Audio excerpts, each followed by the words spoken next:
Mr. Brown told me something strange yesterday. He said he could not find his house key. He looked very worried because he always kept his key in the same place, on a small table near the door. He explained that his friend Lucy came to visit him that afternoon. They talked for a while and everything seemed normal. Later, when he wanted to go outside, he checked the table, but the key was gone. He searched everywhere. He looked under the table, behind the chairs, and even in his bag, but the key was not there.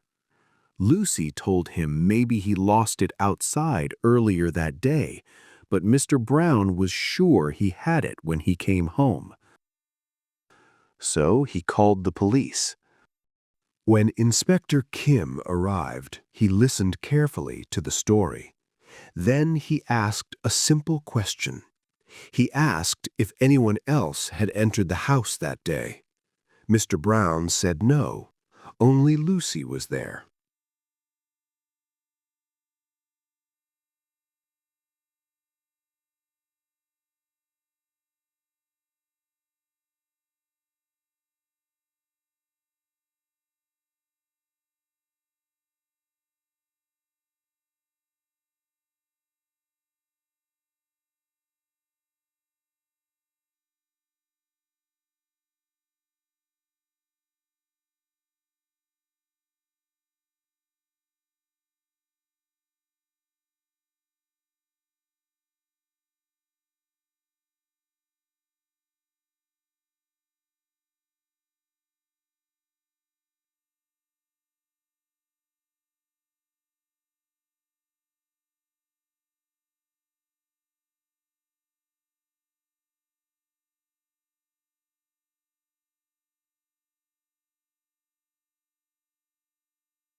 The inspector then looked at the door very carefully. He checked the lock and the handle. After that, he opened the door without any problem. That was the moment everything became clear. The inspector explained that the door could not be opened without a key, and there was no damage at all. That meant someone inside the house had used the key. Lucy had said she did not have it, but she was already inside. So the inspector understood the truth. Mr. Brown did not lose his key. Lucy had taken it when he was not looking. Lucy did not deny it this time.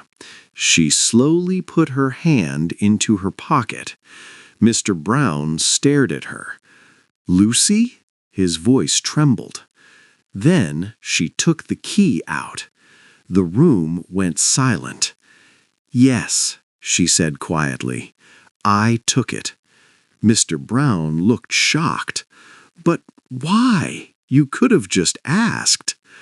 Lucy did not answer immediately. She looked down at the key in her hand, then back at him. Inspector Kim watched her carefully. "Go on," he said. "Tell us." Lucy took a deep breath. "I didn't take it to steal," she said. "I took it so you wouldn't leave the house." Mr. Brown frowned. "What are you talking about?" Lucy's eyes began to fill with tears. "Because if you left," she said, her voice shaking, "you would find it." "Find what?" Mr. Brown asked. Lucy stepped back. "The truth," she whispered. Mr. Brown's face slowly changed. "What truth?" Lucy pointed toward the hallway. "Go and look," she said. No one moved. Inspector Kim nodded slightly. "Mr. Brown, you should check." Mr. Brown hesitated, then slowly walked down the hallway. Each step felt heavier than the last. Lucy closed her eyes. It was half open, and inside it there were old photographs. Photos of Lucy. Photos of her as a child. Photos of her with a woman. Mr. Brown's voice was barely a whisper. Where did you get these?" Lucy walked slowly toward him. "You really don't remember, do you?" she said. Mr. Brown looked at her, confused and terrified. Lucy's voice became cold. "That woman in the pictures," she said, "was my mother." Mr. Brown froze. "You told everyone she disappeared," Lucy continued. "You told them you didn't know what happened to her." Mr. Brown stepped back. I didn't, but I found the truth," Lucy said. She pointed at the suitcase. "I found it in your house last week," she said. "I came today to make sure." Mr. Brown's face turned pale. Lucy raised the key slowly. "I took your key," she said, "because I knew if you left this house," her voice broke, "you would run away again." The room was silent. Inspector Kim looked from Lucy to Mr. Brown. Then he spoke quietly.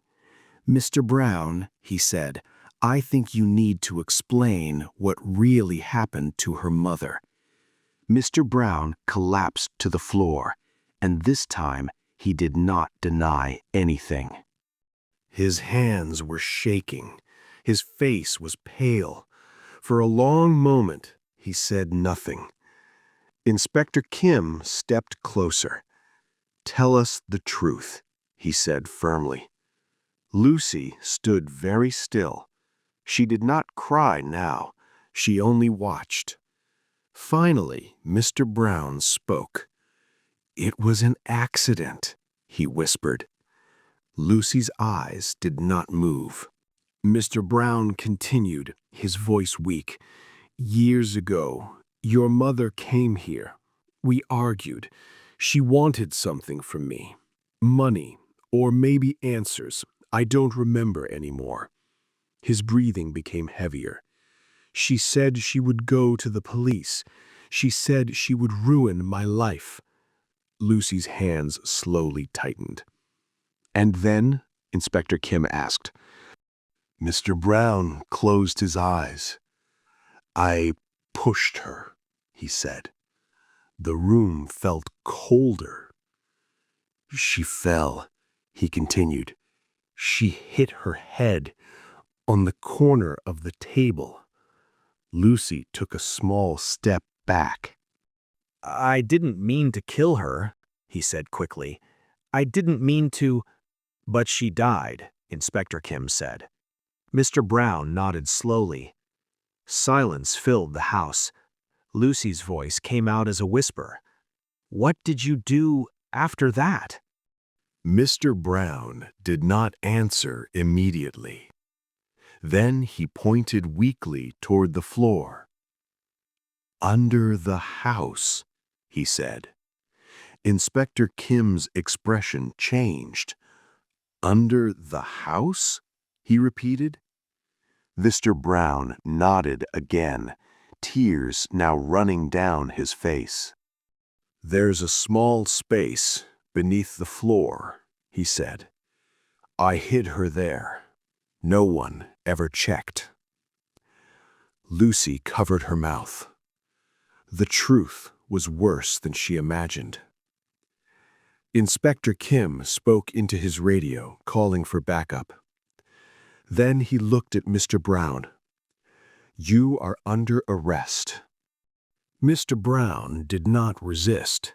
He only kept repeating, "It was an accident. It was an accident." Lucy stood alone in the middle of the room. The key was still in her hand. She looked at it for a long time. Then, slowly, she let it fall to the floor. A small metal sound echoed in the silence. For years, she had wondered what happened to her mother. For years, she had waited for the truth. And now, she wished she had never found it.